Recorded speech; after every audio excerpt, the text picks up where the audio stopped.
Hello and welcome to The Game Changers. I'm Sue Anstis, and this is the podcast where you'll hear from trailblazing women in sport who are knocking down barriers and challenging the status quo for women and girls everywhere. What can we learn from their journeys as we explore some of the key issues around equality in sport and beyond? I'd like to start with a big thank you to our partners Sport England, who support the Game Changers podcast through a National Lottery Award. My guest today is Claire Taggart, who's had a remarkable journey and is having a huge impact in the world of Boccia, where she's represented Paralympics GB in Rio and Tokyo. Claire became Northern Ireland's first ever Boccia World Champion in 2022 and is currently number one in the world as we head into the Paris 2024 Paralympics. In addition to all this, Claire runs her own business and is helping to break down barriers in football as a disability officer for Larne FC in Northern Ireland.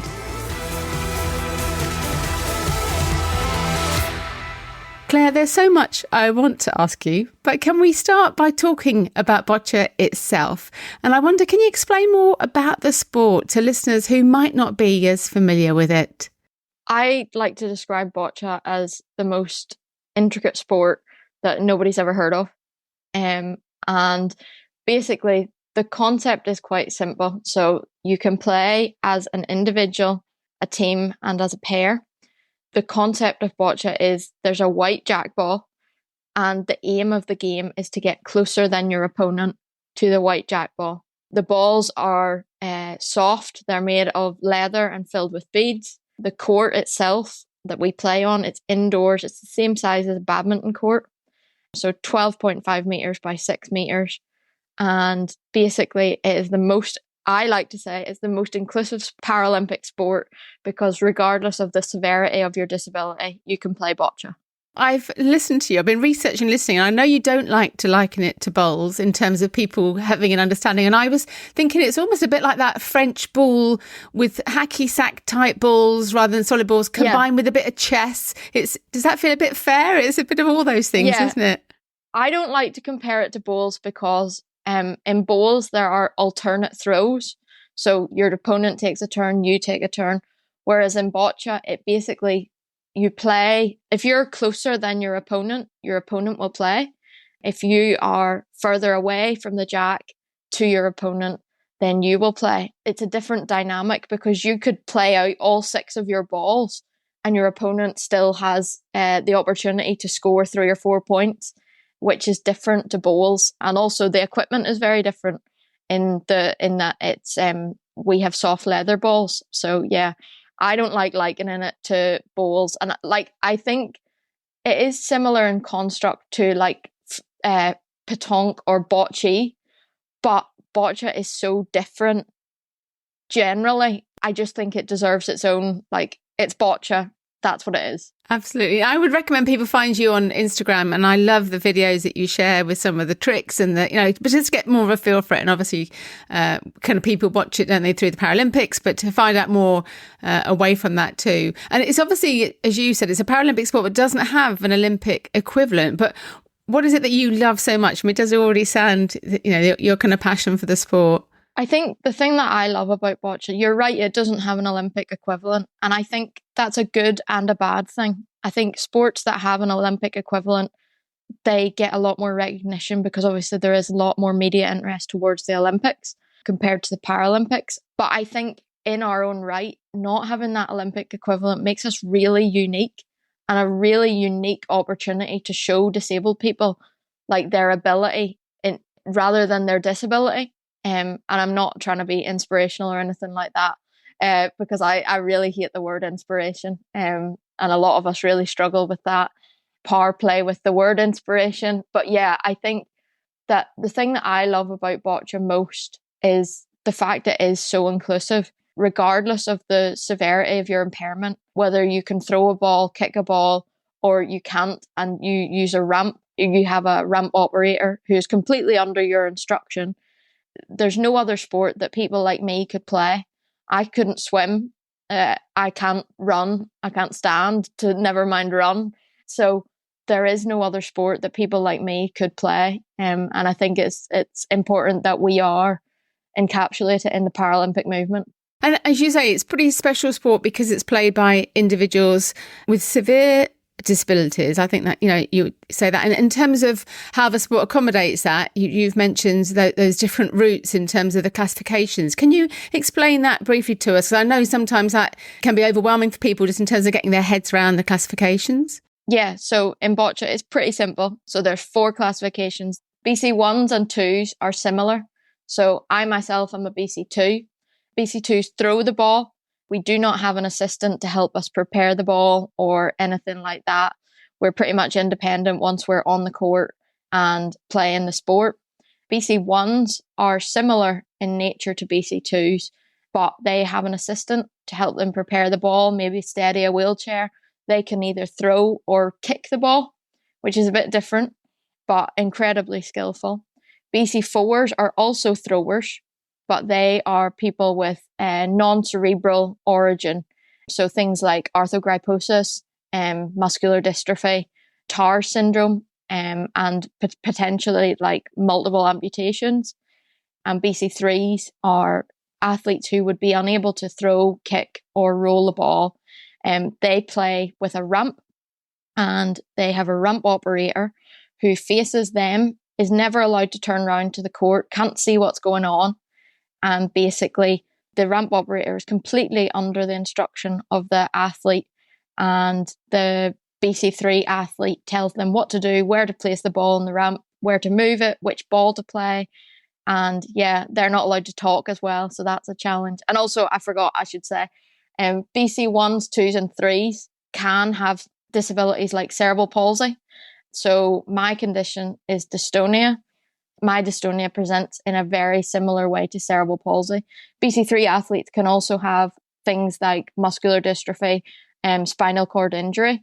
But the BC 1 and 2 classifications are predominantly made up of people who have cerebral palsy and or things that present in a similar way to cerebral palsy. And you weren't born with your disability. So can you tell us a little bit around that and your kind of diagnosis with dystonia? Yeah, so I wasn't born with my disability, you're right. I developed my disability in my late teens, so 16, 17, 18. And it basically started with me stumbling and falling, my feet starting to turn in and walking more on my tiptoes. I did walk on my tiptoes as a child, but we always put that down to my failed Irish dancing career. Obviously, I'm from Northern Ireland, so that's quite big over here. I was also quite uncoordinated as a child anyway, and always was injured or had an arm in a cast or anything like that. Obviously, when I was 16, 17, it kind of progressed to a point where I had an injury to one leg and then was in a cast in that leg. I had torn my Achilles, and then I fell again and injured the other leg. And it was at this point that my consultant at the time said, actually, we need to look a little bit further into this, and referred me to neurology. There's definitely a neurological element going on here. But obviously, as we know, with NHS waiting times and tests and stuff like that, it took me 3 years to get my diagnosis. So I was diagnosed. I started exhibiting I wouldn't say severe symptoms, but more serious symptoms from 16 to 18, and was diagnosed at 19. So my condition is dystonia. Most people will never have heard of it. It presents in different ways in different people. So for me, it presents in severe muscle contraction. Basically, I look the same sitting down as I do lying down. So I can't stand, my knees don't bend beyond 90 degrees, my elbows don't bend beyond pretty much not far away from 90 degrees. And I have severe contractions from top to toe. And by the time we finish this podcast, I will have a slurry voice because I'll be tired. And obviously the voice is a muscle as well. So for me, dystonia causes muscle contraction and spasm and tightness. But it can present in a lot of other ways. It can present in tremors and things like that. But I'm lucky. I like to say that I'm lucky in that my condition has been stable for nearly 5 years now. And I definitely put that down to boccia, the amount I move, the amount I'm doing, things like that. But yeah, it's not a common disability, but yeah, it's something different. And so I hadn't heard about it until we spoke. How common is it in the general population anyway? Honestly, I have no idea, because like whenever I got my diagnosis, my mum hugged my neurologist because she was like, we've been battling with this for 3 years. Nobody's telling us anything. People are telling Claire it's in her head. But now you've given us the validation and like that there is actually an issue here. So I think that for me, the story of getting my diagnosis, and like a lot of people will say, oh, you're diagnosed with a lifelong physical disability. How does that make you feel? Once I got that diagnosis, the world kind of opened up to me. So like in terms of like referrals to different pathways and things like that, wheelchair services, speech and language, all of those things kind of opened up where they weren't there before because I was undiagnosed. And I kind of got the support I needed regarding like social care and stuff like that at that time. But before that, when you're kind of undiagnosed, you're in this kind of limbo with the benefit system and things like that because you don't have proof of disability and stuff like that. You don't have that name. And that was the hardest bit for us. As a family, like we all felt massive relief when I did get that diagnosis because things just opened up. And how have you, as a young woman, dealt with those impacts? And obviously you say there's a positive side of that diagnosis, but how have you dealt with that from a mental health perspective as a young woman? And I've got three kind of teenagers into that age group of young women in my family. How have you kind of coped with that and dealt with that over the years? You're 28 now, so it's the last decade or so. Yeah, I'm old. Yeah. I won't say it's been easy. I won't brush over that fact, but at this point it's not really something I'm comfortable talking about. And like, I'm happy for you to include that on the podcast because I think that like talking about things like that is a choice. And I think that for me, the reason that I got through it all was the support of my parents. My parents were have been like the pivotal support.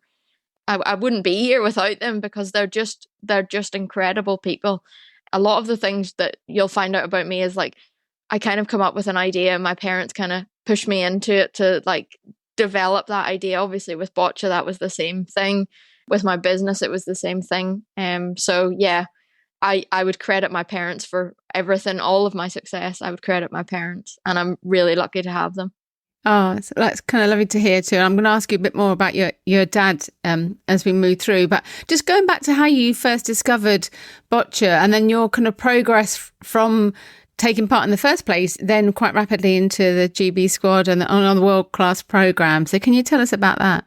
So whenever I got my diagnosis, I had started playing a little bit of wheelchair basketball, but I was terrible at it.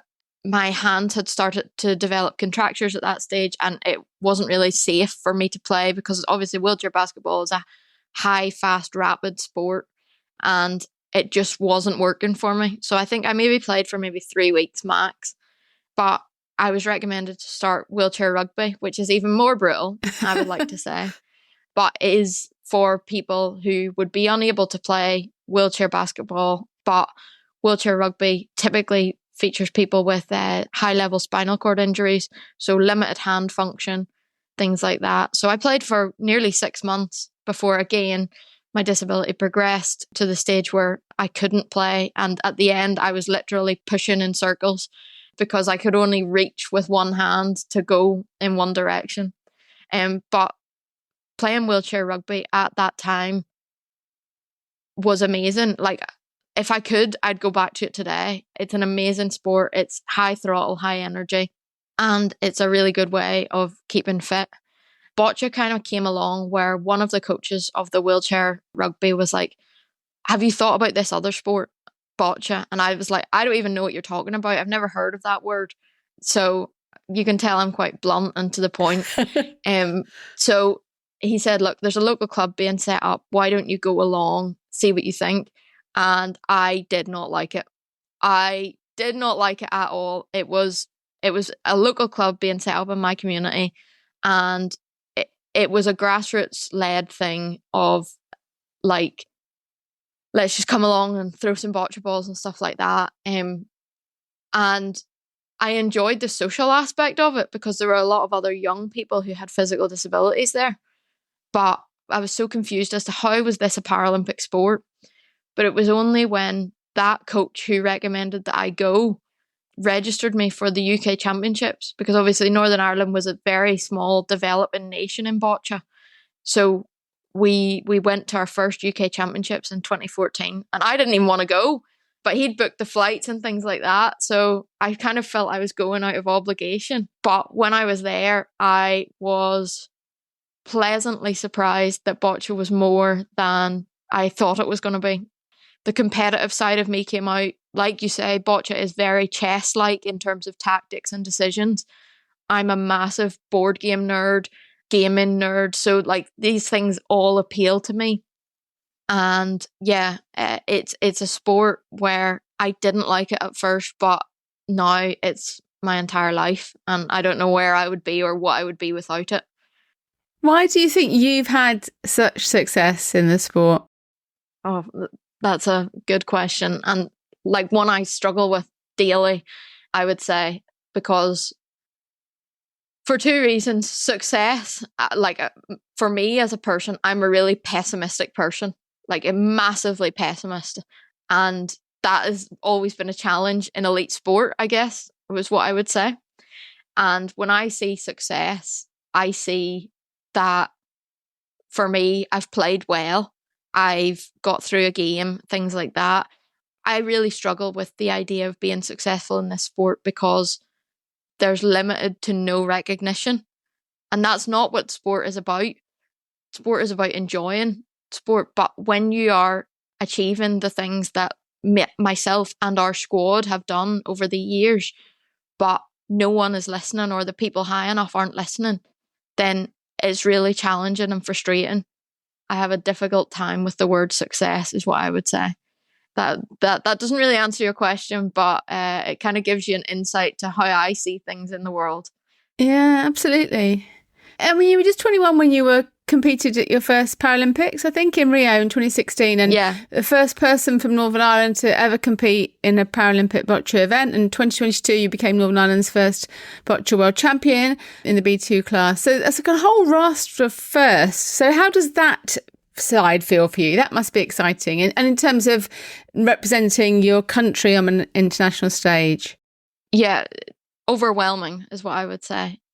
I think when you get to the stage of representing your country and things like that, it's huge, and nobody really tells you of all the things that will come along with that. But I think that, like I've said, with boccia being a small, unknown, I would say relatively unknown sport, not much of that stuff kind of comes.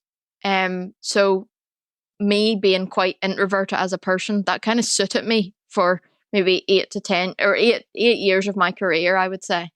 But since I've started to like win things and be a little bit more successful, it's kind of frustrated me. It's frustrated me that like myself and my teammates, we're doing these amazing things. We're achieving the same accolades as Olympic sports and other Paralympic sports, but we're not getting any recognition or notice or media attention. That it kind of spurred me recently to start sharing a little bit more of my life online, sharing a little bit more of the behind the scenes of an elite athlete with high support needs, because that's what the IPC terminology is, that we are athletes with high support needs.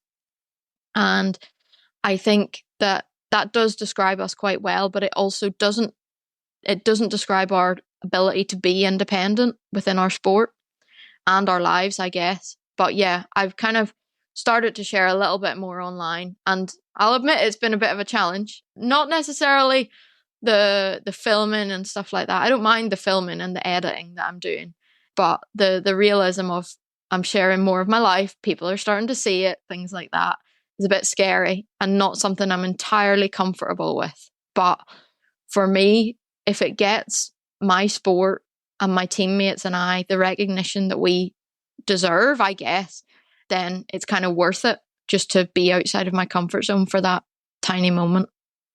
And you clearly are hugely passionate about raising the profile of boccia. And I love that you responded to one of my posts on LinkedIn when I was asking for recommendations of potential new guests for the podcast, because you're so keen to spread the word for the sport. And actually, if you hadn't done that, we wouldn't be, having this conversation and others that we've had. And I wouldn't have, dug into the world of boccia too. So it's, in one small example, it's clearly having a big impact there, isn't it? And it's fantastic that you, as the world champion, is doing this and as you say, slightly uncomfortably but happily putting yourself out there to let people know about the sport. But what else do you think needs to change around the sport? Is there more in terms of the sport of boccia, the IPC, Paralympics GB? Is there more organisations can be doing to raise profile for the sport? I honestly think that a lot of it comes from like the media. I think that the external media are interested in the same faces that we see every time Paralympics comes around. And Paralympics GB this time are like doing an amazing thing where they're picking different people to showcase and use for media stories and things like that. And I'm really grateful to be a part of that. So yeah, I think that within our sport, within boccia, we have an amazing PR lady, Jane, who works her hardest to try and get our profiles and our sport out there. But if the people who are supposed to be receiving that aren't listening or hearing or seeing, then it's difficult. And I think that for me, unless you're seeing people like me or my teammates in mainstream media, then you won't know what you could achieve if you have a severe physical disability. Because I'll give you an example. Like whenever I did get my diagnosis, and one of the first social workers I encountered, she asked me to like think about day centre instead of like getting a job or anything like that. I went to school. I've done my A levels. I'm currently doing a degree in forensic psychology, and for someone to not even ask me what I wanted, but like to consider, did I want to go to a day centre for adults with a disability? And I get that that's what some people want or need to be supported. But for me, that was never on my agenda, and it was certainly not on my parents' agenda. They were going to try and make me as independent as possible so that I could live whatever fulfilled life I wanted to live. And yeah, she didn't stay around for very long, is all I'll say about that social worker. But you mentioned your parents there, and clearly they have been this extraordinary support across your career, your sporting career, as well as, your day-to-day life. It must be, your dad travels with you as a support staff and carer too. So how's that experience been, sharing this experience of competing and travelling globally with him too? It's amazing 99% of the time, but obviously we're dad and daughter, so we agree and disagree, and he likes to remember that he's the dad and I'm the daughter, so it can be a bit frustrating. But I think that my dad and I have worked out a way of communicating and working together now that whenever we're away, he's 90% my sports assistant and 10% my dad. Like, he'll still call me out for swearing and things like that, the things that mums and dads do. But he also realizes I'm 28, I've got to make my own choices in life and things like that. But yeah, it's a challenge is what I'd say. But like over the last couple of years, we've really started to, I wouldn't say consciously work on our relationship, but he knows when he needs to step back, when he needs to say something now. And we won't always get it right. The pair of us won't always get it right. But I think that we have a much better relationship because of boccia in terms of the amount of time we do spend together. And like, it would be remiss of me not to mention my mum as well. So my mum is my chief supporter from home. My mum is an incredible woman, and she also enables me to travel because I have a dog. So she babysits my dog Rio when we're away. But I also have a menagerie of tortoises. I have 6 pet tortoises. So they live at my parents' house, and I wouldn't be able to travel without having my mum at home who looks after my dog, my tortoises. And she's also, like I say, my chief supporter. So I have a friends and family, whenever I'm competing, friends and family WhatsApp group. And she and my boyfriend Scott update that end by end, ball by ball, so that people within my like local community, friends and family can see how I'm doing and things like that. And that I think really gives her purpose within being part of my support team, but also being my mum. So yeah, I'm really grateful, and I'm delighted to, like, if I get to selected for Paris, that my mum will come out and watch. Who's looking after the tortoises then? Haven't got that far yet. There's an opening. I put my hand up. Yeah, there's an opening if people would like to babysit 6 tortoises. And they sound extraordinary people, but how would you have got on? You know, would you have been able to compete at the level you have and for the time you have if you hadn't had that support from your parents? No. So to put it bluntly, if my parents were to fall ill or weren't to be here, I wouldn't be able to do boccia.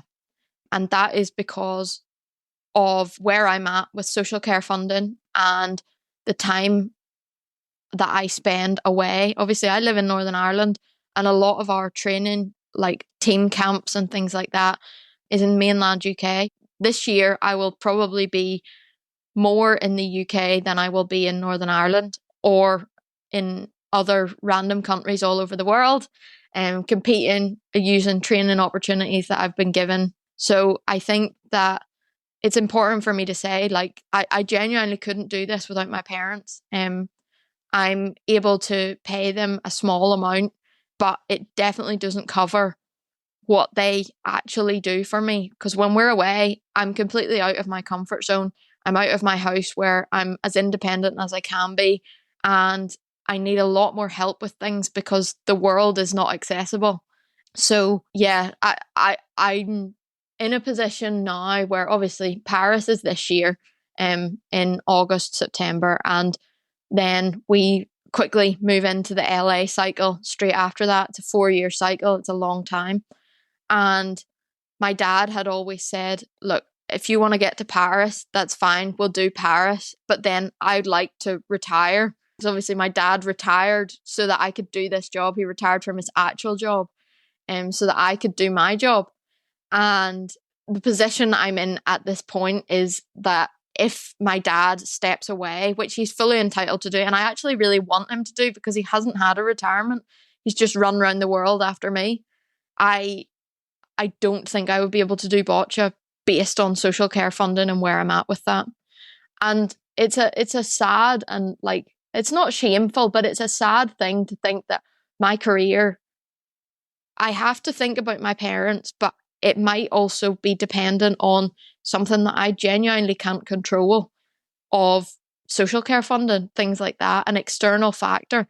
And every sports person would like to end their career on like their own terms and things like that. But I think for me, if I decide I don't want to play boccia anymore, and it's because I don't want to play boccia anymore, that's fine. But if I'm in a position where I want to play boccia, but I can't because of external factors like social care funding, then I think that would be a real shame. And is that more of an issue because you're in Northern Ireland and the issues around the government in Northern Ireland and funding? Yes, I would say so. But at this point, it's an ongoing, frustrating issue in Northern Ireland is all I will say. I think being in Northern Ireland does compound that. And I've only recently started talking about my, not issues with social care funding, but raising awareness that it isn't enough for me to do my job and or anybody to exist. And I think it's not necessarily a personality, but it's a story that a lot of people aren't hearing. It's not heard within the elite sport world because few athletes need support with personal care and things like that. But typically, boccia athletes, we are the ones who need the highest level of support. And I guess it's really important to hear that story and that viewpoint. But yeah, it's where it is. And do you have any sponsors at all as a Paralympic athlete, as world champion? I'm shaking my head, but no. I have some supporters who have given me some things in kind, so earplugs and things like that to play in. I have a guy who's recently developed my own website, and I'm really proud of it. The work that we've put into my website. But yeah, it's it's frustrating being world champion, being world number one. I still find difficult to say because, like I said, I'm a massive pessimist. But when you achieve those things, you expect that people will notice or care or anything like that. But it's a challenge to find people who actually want to listen or can see past the level of physical disability to think, actually, you're doing this. I'm training and working as hard as other Olympic and Paralympic athletes, but just not getting any recognition or mention and things like that. But yeah, sponsorship has always, like within Boccia, has notoriously been very difficult. I don't think there's any of our athletes at this point who have a sponsor, and that's obviously challenging. Obviously, we, like I said, we travel the world competing, winning medals. We're very consistent within GB, winning medals and things like that across the world, World Cups, World Challengers. But we also have enormous costs, which we're very grateful to the National Lottery and UK Sport to be able to enable us to travel and compete and things like that. But we, as athletes, each of us will have a personal assistant with us. Obviously, mine's my dad. So the cost for us to travel and compete is insane. But we just don't get, I would say, the external support that other sports perhaps do. And I think that's partly because we're so small and unknown. But yeah, I'm kind of trying to raise awareness of our sport in the hope that we might get some external sponsorship. Yeah, absolutely. Especially as we move into, you say, Paris later this summer. So how are you feeling? Because obviously you're going in now, and I know you've already said in terms of that, not necessarily having that kind of confidence ahead of big events and so on, but you're going into Paris, you're world number one, you have been throughout the whole of 2023. So how do you feel? Is that very different to going into the games at Rio or at Tokyo? Yes, very different. So previously, up until Tokyo, Boccia was a mixed sport, so men and women played together. And for the first time, this whole cycle has been men and women split.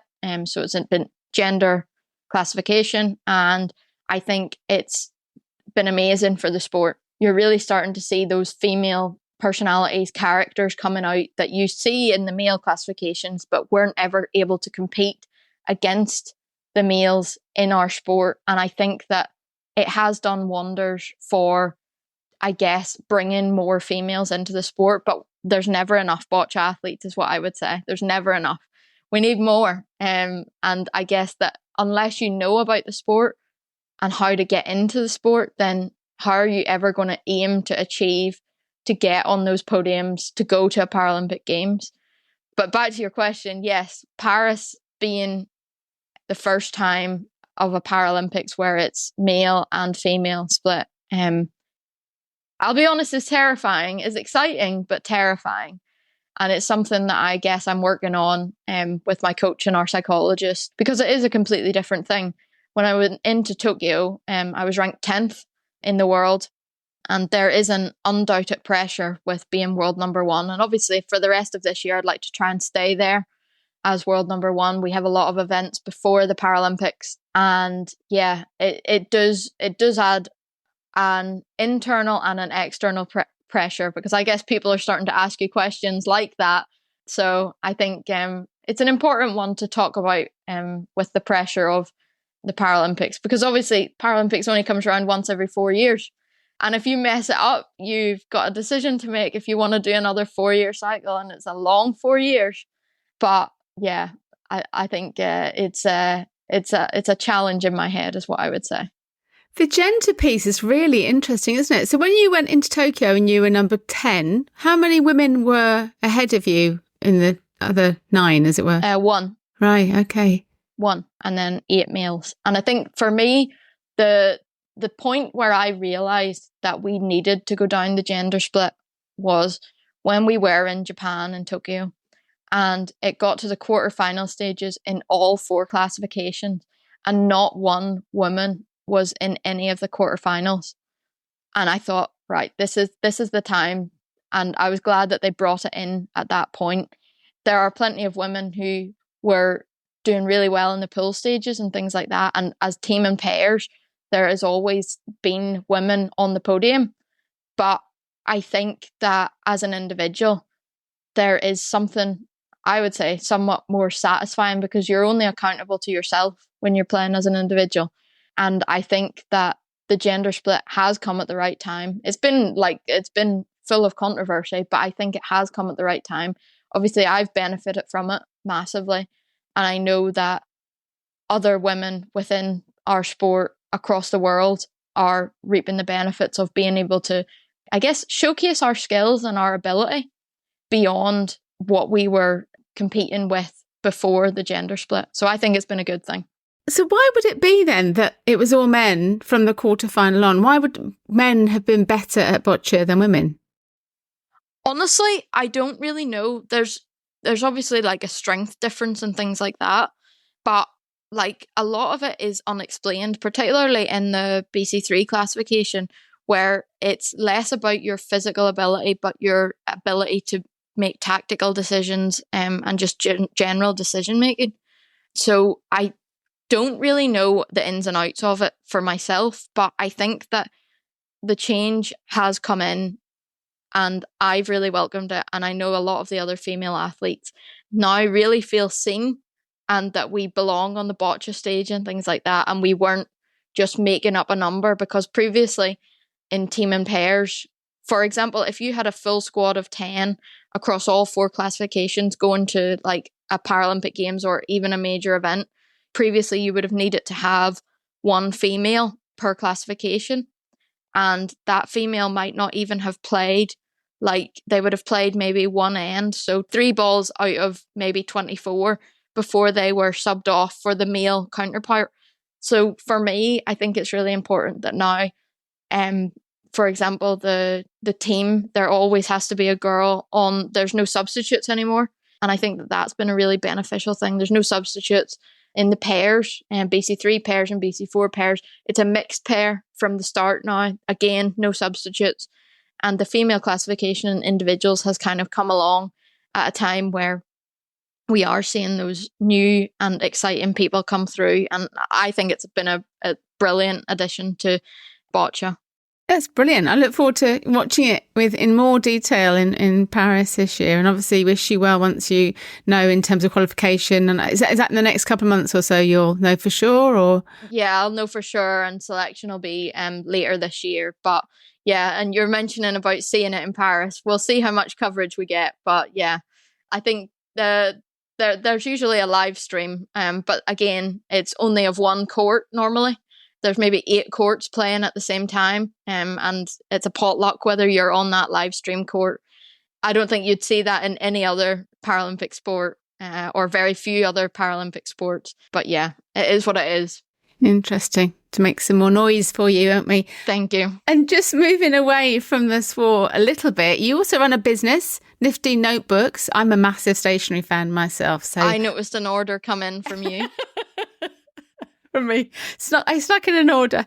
But I understand your passion. But has that been important to you? I mean, since you're doing so much stuff, like you're doing that, you're studying, you work at LAN FC as well. But has it been important for you to have things away from the kind of boccia side of your life too? Yeah, like creative side of me is like massive. I have always been interested in drawing, reading, colouring, things like that. And it was my parents. I got my first iPad and pencil. I think it was like 2018, and I was just drawing at things, and like it's been a life changer. And my parents were, again, like I said, quite not. I wouldn't say forceful, but encouraging. Like, you're drawing so much, and it looks so good. So why don't you do something with it? So they funded my first set of notebooks, which were pretty poor compared to what I'm producing now, is what I would say. And basically from there I set up my own business. So my business, Nifty Notebooks Northern Ireland, and I've recently hit, I think, 2,500 sales on Etsy. So yeah, it's a challenge, and like trying to run a business whilst traveling with boccia is another challenge, because obviously my shop is more closed than it is open, because of the amount of time I travel. And I think that it is a good, I guess, side hustle because it's something I can do when I'm away. But I can't pack orders from random countries all over the world. So yeah, it's something I really enjoy, and I really enjoy that creative side of my life. So yeah. Excellent. I look forward to receiving my order. It's fantastic. I'll put a link in the show notes as well to the website too. And then you also work as Disability Access Officer at Larne Football Club. So what does that role entail? So my role and job at Larne Football Club is basically improving and promoting accessibility and inclusivity at the football club. And that might be from infrastructure to the way that we do things with technology, and generally just being more of an approach where accessibility is at the forefront of everything that we do. I'm really proud to be a part of the Larne FC team, and I was brought on in 2018 as a voluntary role. And I think for me, when they approached me and said, look, we would like you to come on board, I said immediately, is this going to be a tick box exercise? If it is, I'm not interested. If you're actually going to listen to what I have to say and make improvements, then I'm interested.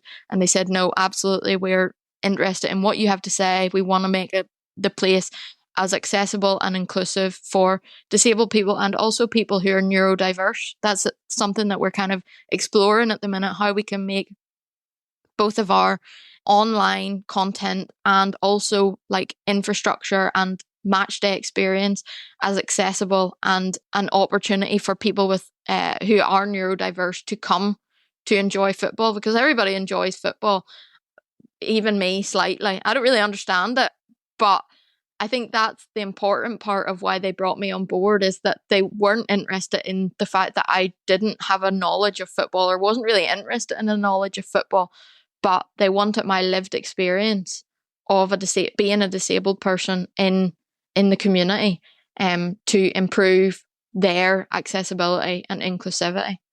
So yeah, but I do watch the football now. So. And just in closing, really, you've talked about your potential LA 2028 beyond Paris, but yeah. What needs to change in order for you to continue on competing? I realise in terms of that care and support, do you think there is potential for you to continue on afterwards? Well, firstly, I have to want to do it, and I think that that's a lot of athletes, and this sort of question is going to come up more and more, and probably during Paris as well. My teammate David Smith is asked it every time he goes to games. And I think for me, I have to want it. And I don't, like, at this stage, I don't know. We're in a Paralympic year. It's a year of big pressure. And I'd like to take some time after the Paralympics to work out, do I actually want to do another cycle? But if I do, I have to think, okay, how can I do that with the current setup that I have with care funding and things like that? Ideally, I would be in a position where I would be able to have a full-time support worker, personal assistant who was able to travel with me, so that my dad and my parents could actually enjoy their retirement together, rather than dad flying here, there and everywhere with me. But those are the questions I guess I have to ask when I come back from Paris. But as it stands at the minute, fingers crossed, my parents stay healthy and well and able to run around the world after me. But yeah, those are kind of the questions that I guess I have to ask. And also, I guess it would be remiss of me not to mention my boyfriend also lives in Scotland, so we'd like to try and live together at some point. And obviously that is a challenge, being two disabled people trying to live together with severe physical impairments. But yeah, we'll get there, I guess. It's almost like a ridiculous question that I ask, what do you want to do beyond Paris? And I know when the documentary came out, or I did my book, and people are like, oh, what's next on the agenda? It's like, well, let me just enjoy what's happening now, and this year is about this thing that I'm working on, and why do I need to be thinking about the next thing? So I am, even as I asked that, I thought actually we should be just focusing on Paris really, rather than... But I think it's an important question to ask, because some people will have an agenda, they will have what they want to do. Like some people will say, okay, I'm going to retire after this one, and I'm going to set up a business, or I'm going to have a family and things like that. But I think it's difficult when you don't have an idea of what you want to do, I guess. But I think that that's kind of a refreshing take on it as well. So just finally, in closing, you've talked, very passionately about raising profile for boccia and encouraging other people to play the sport. So what would you say today to individuals that were considering getting involved? Do it. Just find a way of looking it up online. Get in touch with people like me. I'm more than happy to respond to things. And I think that the sport has changed my life in more ways than possible. So the potential of boccia is massive, and I would love to see more females getting into the sport, enjoying the sport that I love. And whether that be that you aim to go and compete in a Paralympic Games, or you aim to compete for your club or your country, things like that. I think it's really important that you just kind of find a way to start. And I'm more than happy to reach out to people and things like that and answer questions and that. So yeah, get involved.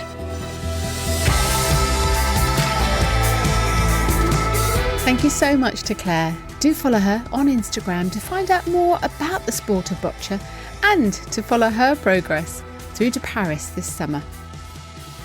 If you enjoyed the podcast, there are over 160 episodes featuring conversations with other women's sports trailblazers, and they're all free to listen to on podcast platforms or from our website at fearlesswomen.co.uk.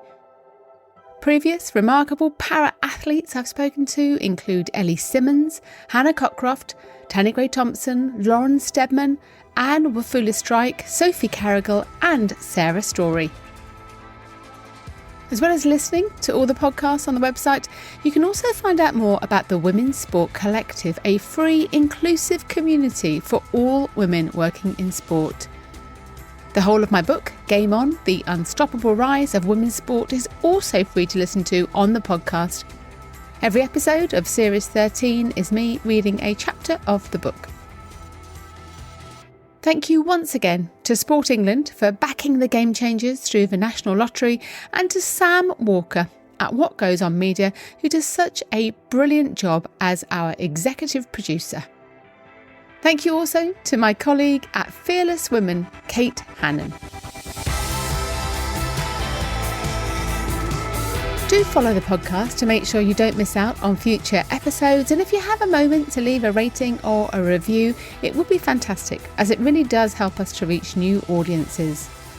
Do come and say hello on social media, where you'll find me on LinkedIn, Instagram and Twitter at Sue Anstis.